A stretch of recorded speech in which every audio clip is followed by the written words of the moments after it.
Live from Twitch. And we're picking up today after we finished off our sound manager. I feel like it's in a good spot. We have one more couple utilities later once we get the game coming together closer. But last night I was kind of goofing around and I added in test coverage, and it doesn't work. Cost around my test. I got a bad import. Boom. Okay. Actually, we could just do this. And so now, when we run our tests, it'll actually give us how much of our code that's actually being covered. There's a couple little gray areas I saw that was kind of strange, and I don't know why it does it. I'm using mcover, so it wasn't very hard to get it in there. I just actually added this macro mcover and then some files to ignore that we don't want to have with code coverage. Like, we don't want our mocks to be checked for code coverage and stuff like that. And then we just add this compilation option mcover. And I also enabled 64-bit. And so after that, it wasn't too hard to get working. Just a lot of kind of playing around and turning, like, I had to move all the mocks to one directory to make it sort of simple. And then there was one that was actually pretty strange. I think it was our map subscriber, where these callbacks were being tested. They're basically saying they weren't being code coverage, but added to the code coverage. So I just made it a empty function and just said ignore the code coverage. And that cleaned up, because we don't want to have a bad coverage just because we're having test functions. So it seems pretty accurate as far as I can tell. One thing you can do to sort of go through and test individual classes and packages is this first argument here. So these are the ignore list. This is the class path. And so this one here is actually the specific packages you want to test. So if we just wanted to test our just util and we run it, it'll just actually just test everything in util, which happens to just be one class. And so after it builds, and you have to have this in here or it'll actually just crash. See, once we add util, our coverage kind of goes down because of the percentage.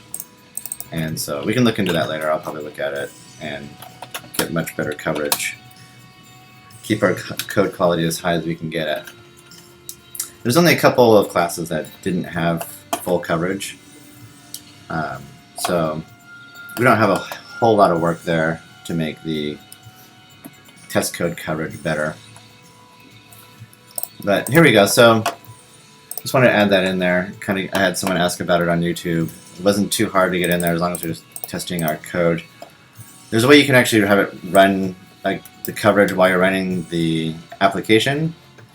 I had a hard time getting that working, mostly because of the call libraries not building right, because it has to run through some sort of code generation thing that I don't quite understand. But I'm happy with the test code coverage. I'm actually happier with it. I'd rather have that anyways. So I updated our asset loader a little bit, having it where we give it an image name. We want to have on complete, on fail. I'm trying to decide how I want to. I don't know if I like this pattern as much, and so I might change this pattern a little bit. I think I'd rather just have one complete function and then handling the results. A little bit more how Node.js works or Erlang works. But I'll give it some thought. And I'm going to get rid of this piece here. Actually, no, I'm going to keep that. Now that I think about it. So, and then I added another interface. So I added an image asset. This is where we could actually have more like bitmap specific data. Might even rename that to bitmap. But right now we're just getting image data. This is going to be a quick assignment. And then our asset locator. This is irrelevant to how the asset gets in. So this is actually managing the like a manifest and making sure that things are removed. So this is kind of going to be our heaviest lifter. And so the asset loader we're actually probably going to push off, and we're just going to use this asset locator for the most of it until we want to start loading assets. So, and loading assets is in the term of loading it off HTTP or through a socket or whatever. Anything that's non-local. The asset locator could probably handle the rest. So, first things first, let's get our class-specific implementation in, and we're going to create the ca assets, because we're going to use the assets class, asset locator. So it's a little kind of weird name, but we never really have to deal with the concrete names. We can make these as long as we want, because we'd always be coding against the interface.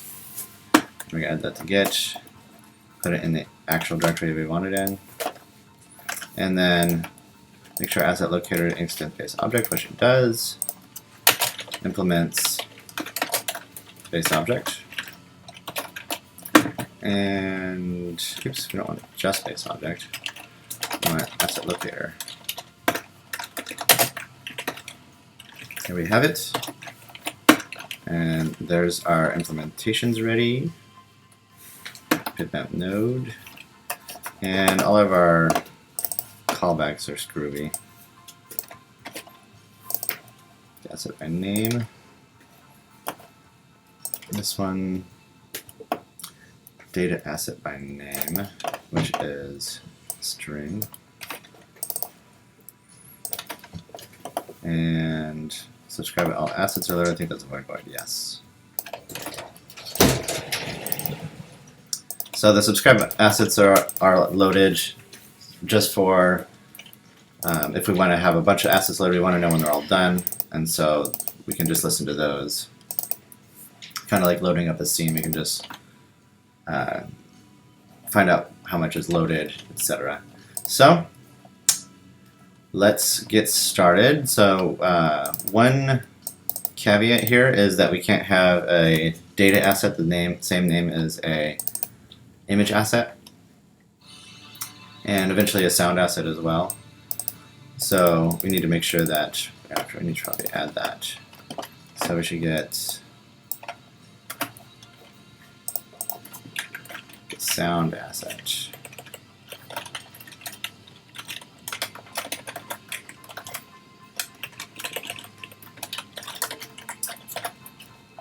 And we're going to create that sound asset.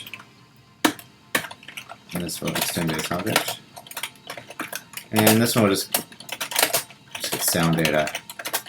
And keep it real abstract. Let's get null dynamic. So that we're not tied to any particular implementation of how that's going to work. There we go. So I feel pretty good about that. So let's get over to our unit test. Xlib run in unit create assets ca assets asset locator. Darn it. Remove test assets ca assets locator test. There we go. Inject. Nope. That's not what we want. Lock. And get that cleared out. We don't need this. Actually, don't need that. That was another thing, is that the code coverage would cover the test constructor. That we don't need that either. And so we're going to do our asset locator, asset locator. And then what we'll need to do is we need to do what we did before. If test else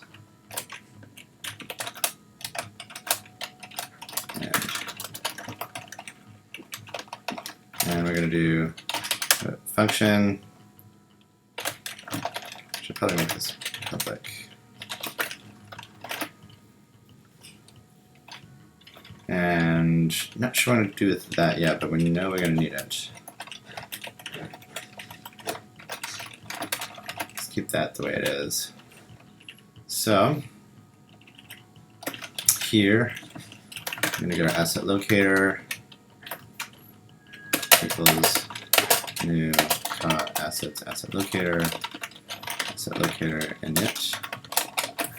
So what we need to do is we want to keep track of our assets loading so that we don't multiple load things, and then when we dispose them, we actually dispose the final piece when we need to. And I need to make sure on the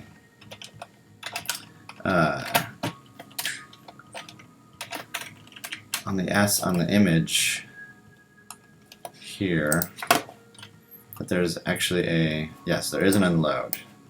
So we're going to need to call that when we need to. So there's a lot of little things we can get out of this, which we could expose. Like for our image asset, we could do var width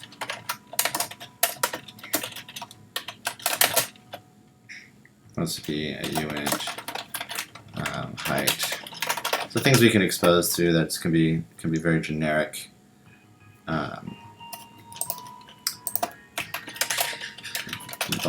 Function get pixel or something like that.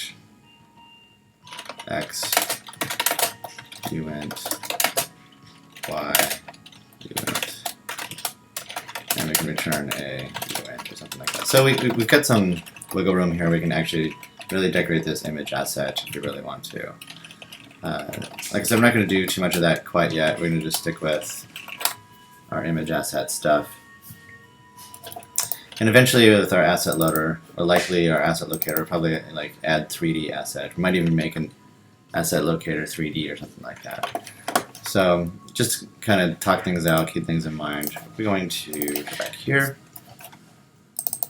and we're going to need to make mock of the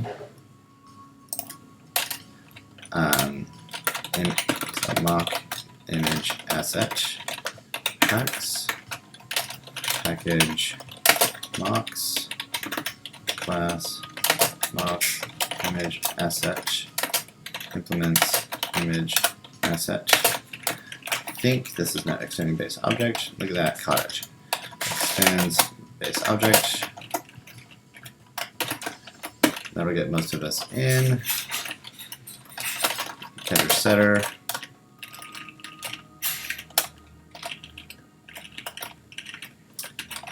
Make sure we return something there. And then we need a constructor. And then we need to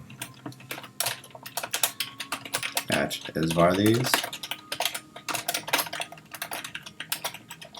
And then getter setter, everything. And that will get us set up for that. Okay. And we need our asset locator test.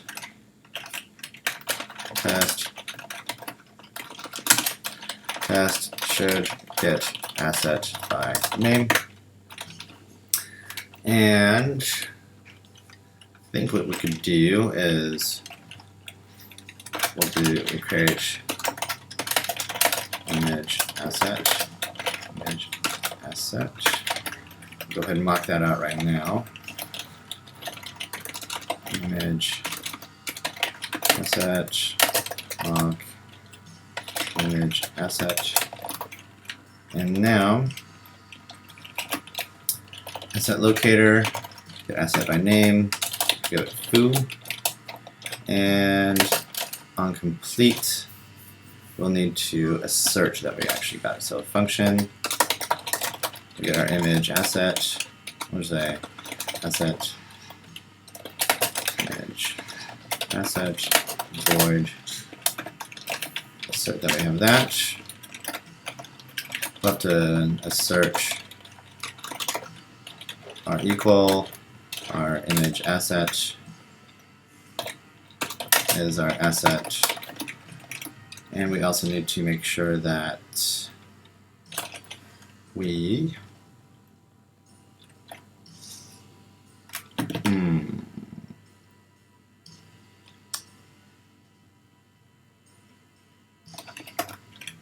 What do we got here?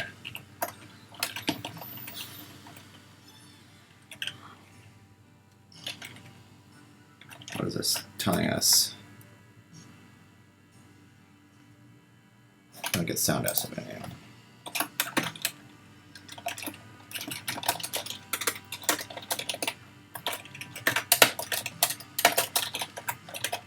Okay, so what I need to do is I need to figure out how to inject this image asset straight into here. One thing we can do is we can stub the whole class. We could extend it and override these two guys, which is pretty good, actually.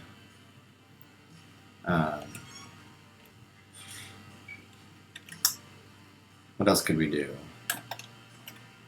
We could assign it in. I think I like the idea of overriding these. So that's what we're going to do. We're going to create a file which is testable assets asset locator test locator hacks. And so this is package assets class testable assets asset locator extends assets asset locator. There we go. And then we're going to override function get image asset name string.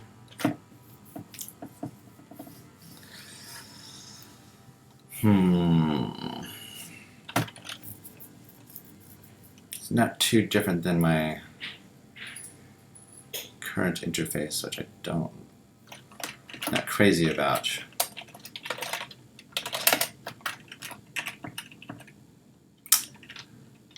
But I guess we'll just go with it. Let's say image dynamic void.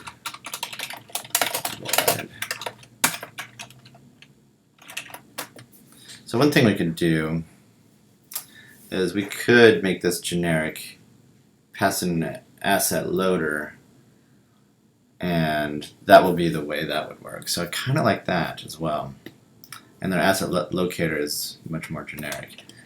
I think I like that better. So we're going to cut that.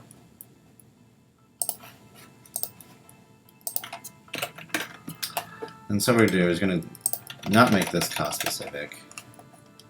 This is going to just be asset loader, asset locator. Kind of a weird name, but it serves its purpose. So asset loader, asset locator test. And then we need to do something kind of clever here. foo.hacks. Actually do this. File assets foo.hacks. There we go. All right. So now we put this here. It's kind of a weird and setup from IntelliJ. We can keep that directory around. We can close this down, and here we put that there, and this is where we can create our. What we can do here, we do it one step.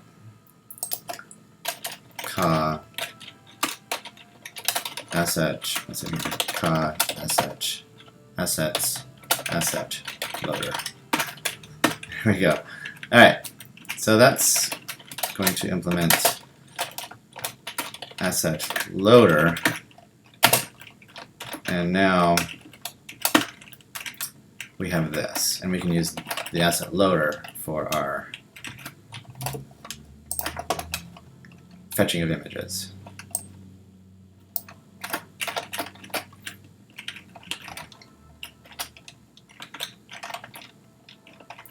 And this is going to be string void, and then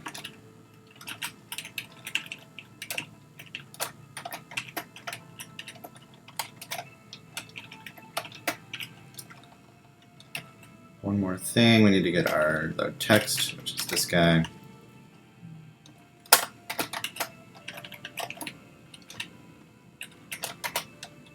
There we have it. Okay. So we'll keep that in our back pocket when we need it. We've got our asset loader, asset locator, and then our test for it. So what we'll need is, we've got a mock image asset, and our asset loader,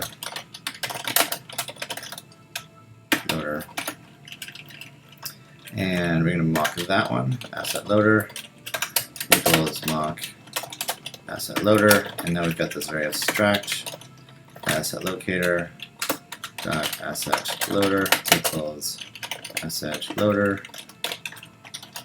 I'm going to inject that in, inject asset loader, oop, and now we're in business. There we go. So I'm going to clear that. Don't need that anymore. Still working with that. Done with that. Okay, so now asset loader,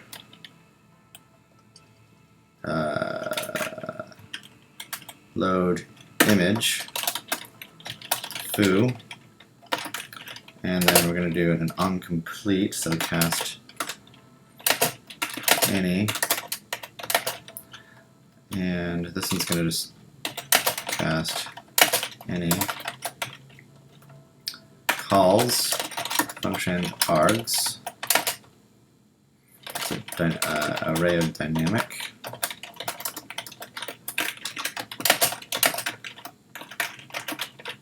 and then what we need to do is we need to call the args second argument, which is our complete function, which is going to be an image asset get called, and then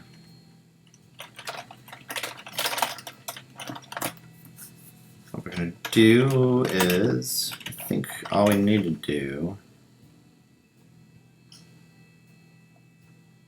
we need to make sure this is called here. So there's var cd called bool false. Make sure this callback is actually called.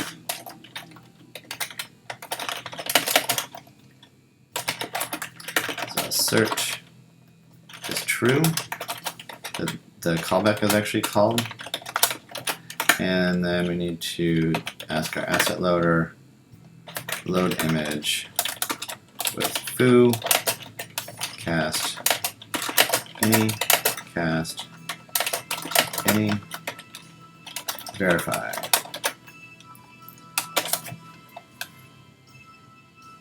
And let's see here.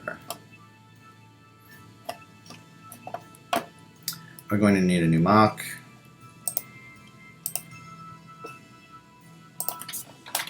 Map node .hex. No. Mock bitmap node. Package mocks class mock bitmap node. Implements bitmap node.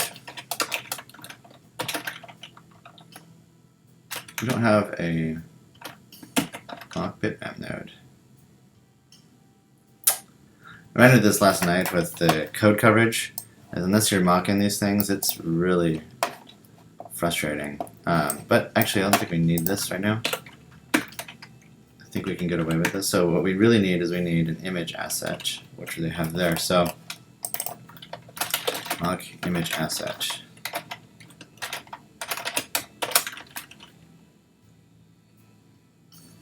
And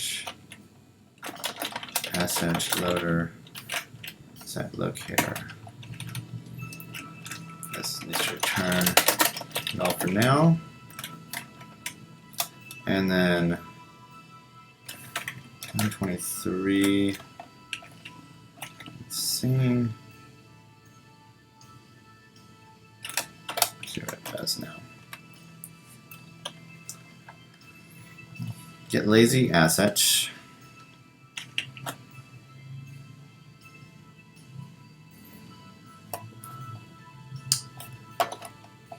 So what's the problem here? Null. So null callback by default. All right, let's do it. There we go. So we should have a failing test, which is what we have. So get asset by name, asset loader, load image. So what we're going to do is we're going to do async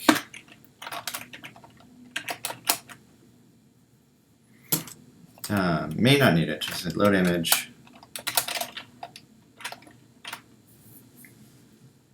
And then, yeah,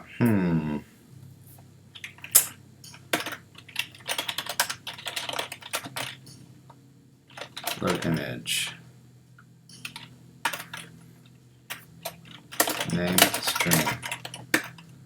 We'll do that and make this async. So now we load image, name, and then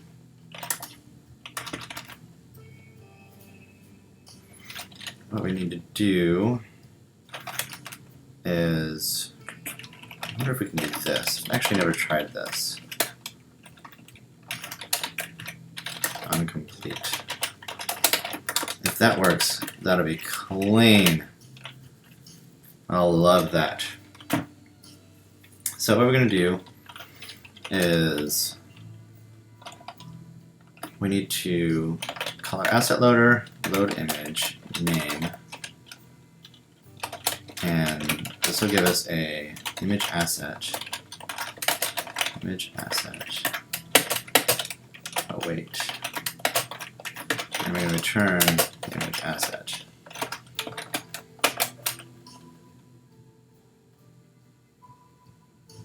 Do we not have continuation? We don't.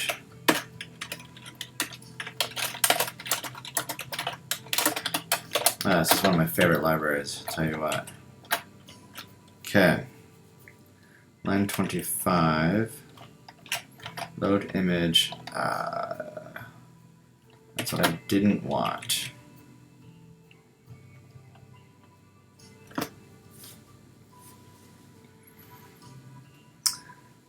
So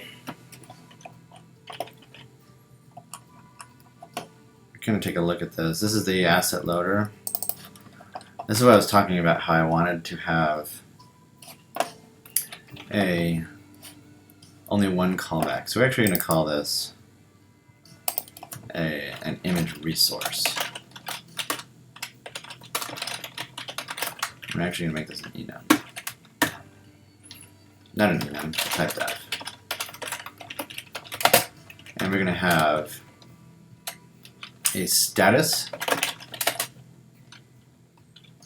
and we'll give it an int, because we don't have anything else more static than that. And then we're going to have our data, that's going to be dynamic.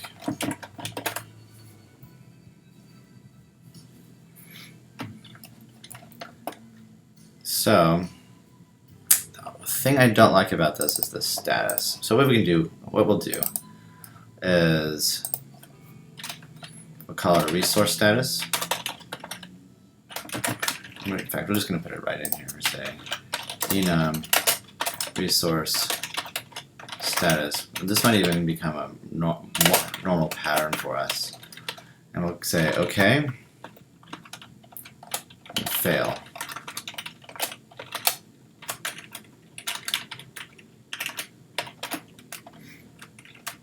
And so this will give us a resource status. And I like that much nicer. Look at that. And so now here we give a image resource. We don't need this anymore. And then we'll need we have an image resource. I guess we'll just call it a resource.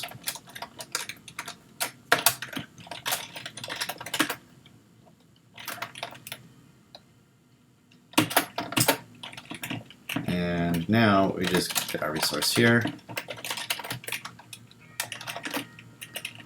And I like that way better.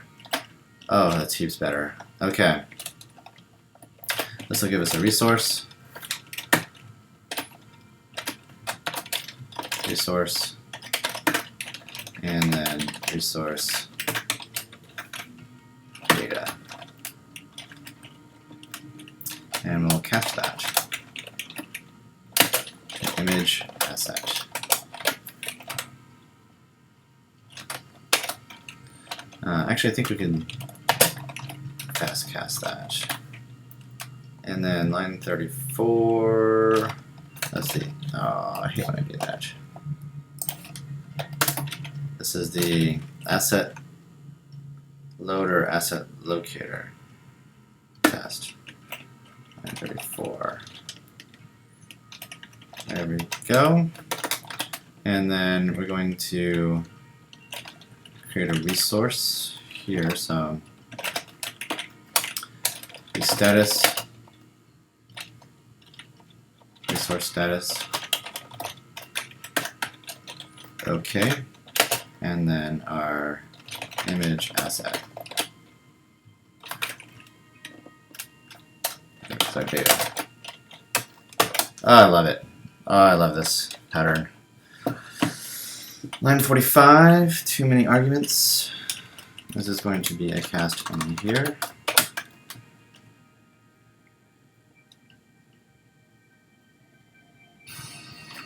Alright. And we are passing. So, we're just going to do one more test, and I got to call it a day. We say, should return error with message if asset not found. But if asset unable to load. Okay. I'm going to set up this bit here and make sure the callback is called, make sure this load image is called. And now when we call foo, we're going to say fail. In fact, I want to change this. I want to add a new one, which we'll call error. Now we stick with fail for now. Unable to load resource. In fact, it doesn't really matter. So what we're going to do is I'm going to assert that our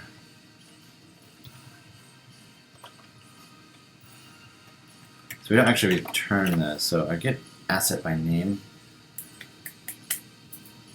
I like the idea of only returning an asset. But if it's null, it's null.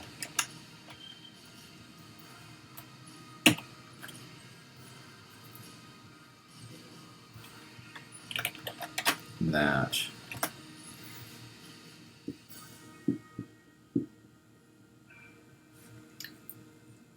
What do you think? I want to keep the asset locator to always be in like the successful state. So if null comes back, there's an error, and we can just track that down. I think I kind of like that.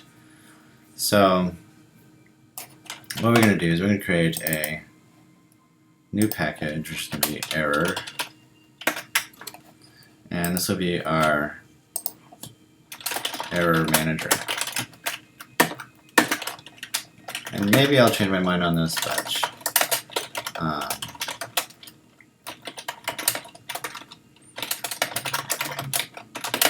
maybe I won't.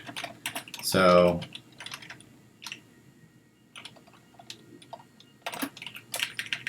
we can do like warning, and we could like write that out to a file or something. We can post that to our URL, so there's a little bit of control over that.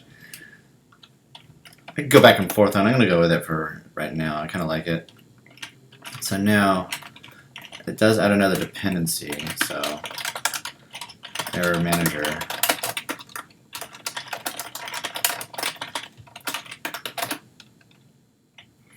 And asset locator error manager error manager.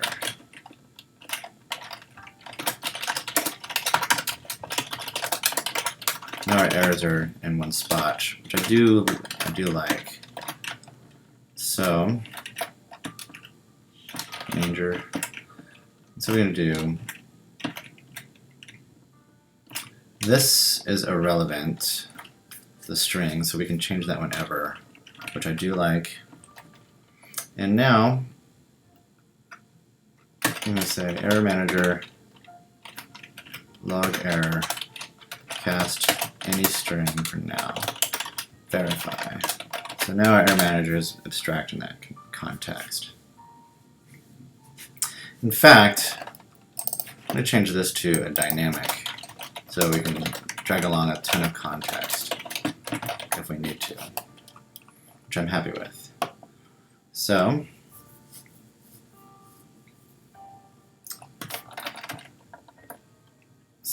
mog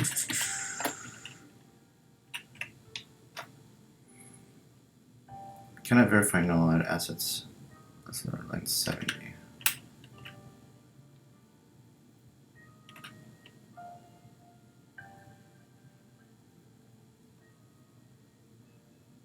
That's weird. I'm just going to go with, oops. I'm going to go with the idea that it's just a failing test. What we can do is we can switch on the resource status. I haven't actually done this in a while. If we do OK, case OK, cast, case OK, resource status OK, return this. I wonder if we even need a cast.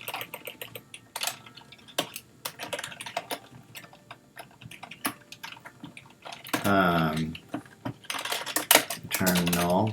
Probably should just throw an exception. Throw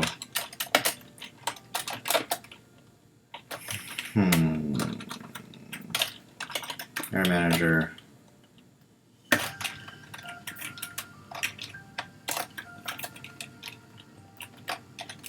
log fail.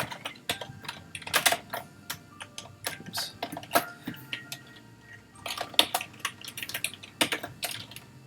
Throw unhandled error. Case resource status fail.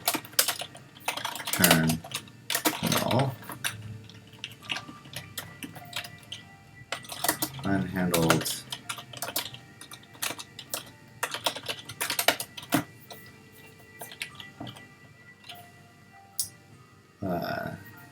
loading status.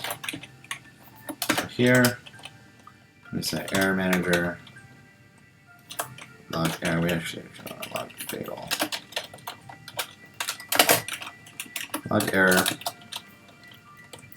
And say unable to locate to load asset.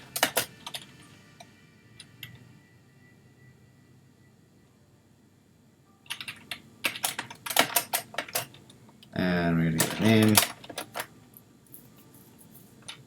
There we go.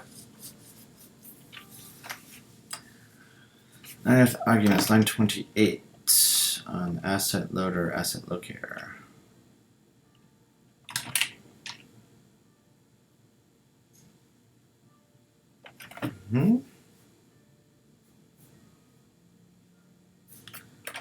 Not enough arguments. I wonder if it's because I took this cast out.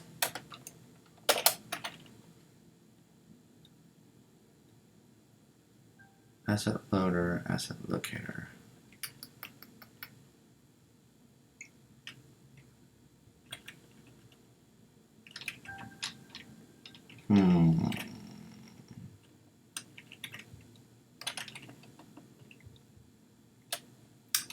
Let's see here. Oops.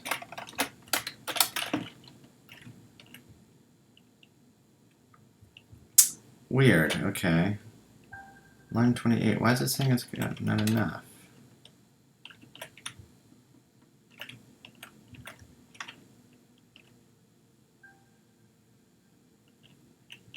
If we return null, maybe? Maybe because we didn't have a return? That's what it was, we need a return, even though we throw a major error.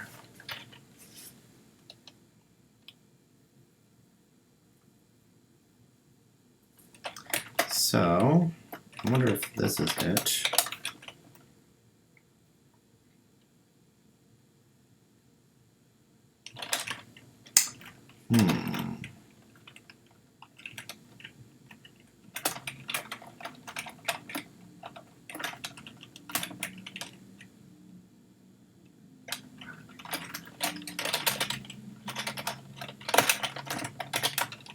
Let's get back to a passing state. Okay, so that passed it. Okay, so I want to make sure, is this actually happening? Yeah, okay.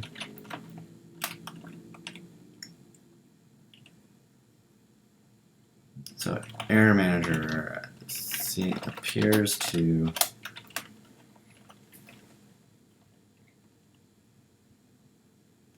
okay, so it's this error manager throwing an exception.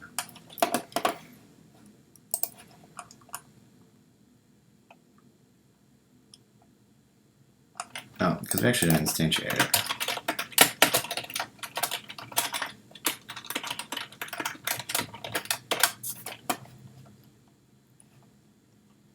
Okay, so that was the problem. That's why our original fail has been like, whoa. I was pretty displeased with that. So, null.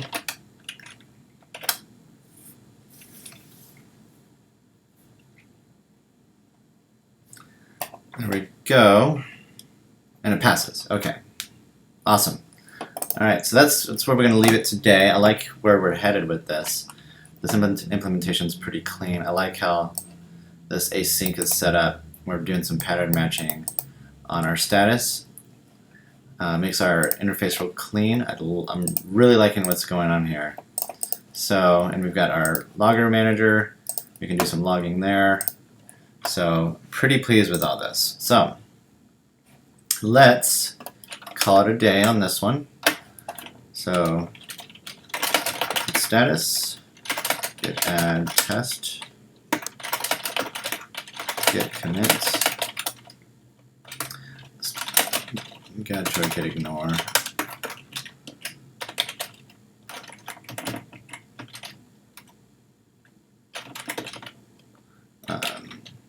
Temp, git commit, started our sh loading and sh waiting. Git push origin master git tag. What is this tag? Git tag 2016 0412